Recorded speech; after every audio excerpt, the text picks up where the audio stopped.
अस्सलाम वालेकुम। पुरानी कहानियाँ और दिलचस्प किस्से देखने के लिए मेरे चैनल को कर दें सब्सक्राइब और साथ दिए गए बेल आइकन को लाजमी प्रेस करें ताकि आपको मेरी आने वाली हर न्यू वीडियो वक्त पर मिल सके। जज़ाकल्लाह। आज मैं आपको सुनाने जा रही हूँ 1852 में पेश आने वाला, दिल को दहला देने वाला सच्चा और दिलचस्प वाकया, जिसे सुनकर आप भी हैरत में पड़ जाएंगे। तो आइए बिना टाइम वेस्ट किए अपनी कहानी को शुरू करते हैं। ये 1852 की बात है, जब अलीपुर के मशहूर रईस नवाब फखरुद्दीन की वफ़ात के बाद उनकी सारी जायदाद उनकी बेगम जुबैदा के नाम हुई। बेगम साहिबा नर्म मिजाज, पर्दादार और नहायत सादा तबीयत खातून थीं, मगर उनके इर्द गिर्द हर तरफ लालची रिश्तेदार और बेवफा लोग थे। उनके घर में बस एक ही वफादार इंसान था, और वो थी नौकरानी शबनम। वो बचपन ही से उनके साथ थी, वही खाने बनाती और वही उनकी दवा दारू का ख्याल रखती, और शबनम ही उनकी अकेली राजदार भी थी। बेगम जुबैदा को आखिरी उम्र में शदीद बीमारी लाहक हो गई। एक दिन उन्होंने शब्बो को अपने पास बुलाकर कहा, मेरे मरने से पहले मैं तुम्हें एक राज देना चाहती हूँ। मेरे कमरे की अलमारी में तीसरी दराज के नीचे एक खुफिया खाना है। वहाँ एक पुरानी वसीयत रखी है। उसे मेरे मरने के तीसरे दिन खोलना और किसी को ना बताना। बेगम साहिबा की बात सुनकर शबनम ने सर हिलाया, मगर वो कुछ समझ ना पाई। कुछ दिन बाद बेगम साहिबा का इंतकाल हो गया। रिश्तेदारों ने जायदाद की तकसीम शुरू कर दी। सब समझ बैठे कि अब सब कुछ उनका ही होगा, मगर शब्बो खामोश थी। उसने तीसरे दिन रात के वक्त बेगम के कमरे में जाकर तीसरी दराज के नीचे हाथ डाला तो वाकई वहां से एक कागजी लिफाफा निकला। उसने कमरे का दरवाज़ा बंद किया और बेगम साहिबा की आखिरी वसीयत पढ़ने लगी। खत पढ़ते ही उसका रंग उड़ गया, जिसमें लिखा था, मैं अपनी तमाम जायदाद, ज़मीन और जेवरात शब्बो के नाम करती हूँ। अभी वो खत तय ही कर रही थी कि उसे दरवाजे के बाहर किसी की आहट सुनाई दी। किसी ने धीरे से दरवाज़ा खोलने की कोशिश की। शब्बो ने फौरन से खत तकिए के नीचे छुपाया और सांस रोके लेट गई। सुबह होते ही बेगम साहिबा के भतीजे नवाब मुराद ने ऐलान किया कि अब जायदाद वो संभालेंगे, मगर इस सब के बावजूद भी शब्बो चुप रही।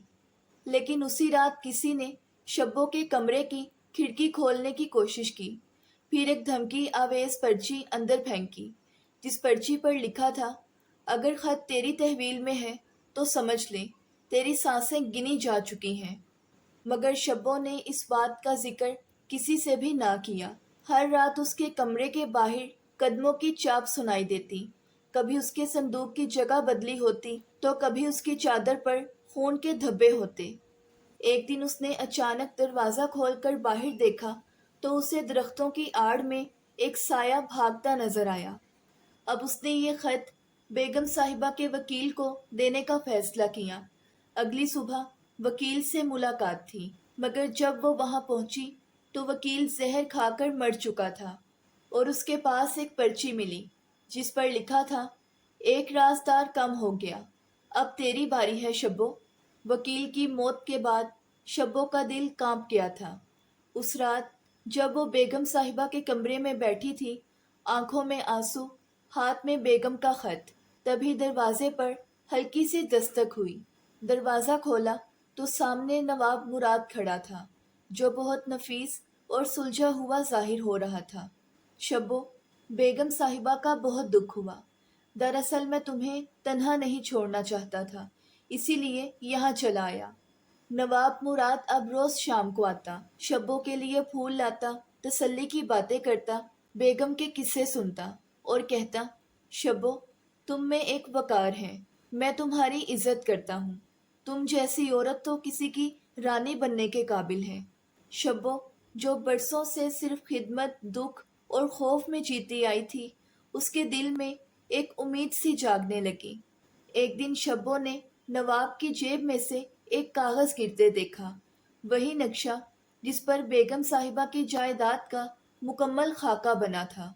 जब वो रात को अकेली الماری کی صفائی کر رہی تھی تو اسے بیگم صاحبہ کا ایک پرانا خط ملا جس پر لکھا تھا، نواب مراد بہت خطرناک ہے، اگر وہ تمہارے قریب آئے تو سمجھنا تمہارے راز تک پہنچنے کی یہ اس کی آخری چال ہے۔ اب شبو کی آنکھوں کے سامنے سب صاف ہو گیا تھا، اس نے کچھ بھی ظاہر نہ ہونے دیا۔ ایک دن وہ نواب مراد سے بولی، آپ مجھے سچے لگتے ہیں اور میں آپ پر یقین کرنا چاہتی ہوں۔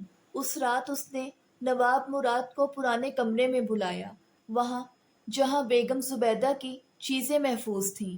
شبو نے کہا، یہی ہے وہ صندوق جس میں نے بیگم کا اصل خط چھپایا ہے۔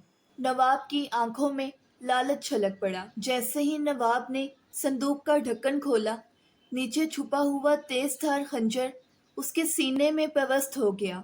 شبو نے ایک ہی وار میں اسے گرا دیا اور وہ کہنے لگی، محبت کے نام پر کھیلنے والے، تمہیں وفا کے خون کا مزہ چکھانا تھا۔ اس کے بعد شبو نے پولیس کو اطلاع دی اور پورا سچ بتایا۔ نواب مراد کی سازش، وصیت چھپانے کی کوشش اور وکیل کا قتل، سب کچھ عدالت میں بے نقاب ہوا۔ شبو کو عزت ملی، گاؤں کے لوگ کہتے تھے وہ صرف نوکرانی نہیں، وہ امانت دار بیٹی تھی، بیگم زبیدہ کی حقیقی وارث۔ تو اگر آپ کو میری آج کی یہ سٹوری پسند آئی ہے تو ویڈیو کو لائک اور چینل کو سبسکرائب کرنا مت بھولیے گا۔ ملتے ہیں نیکسٹ ویڈیو میں، تب تک کے لیے اللہ حافظ۔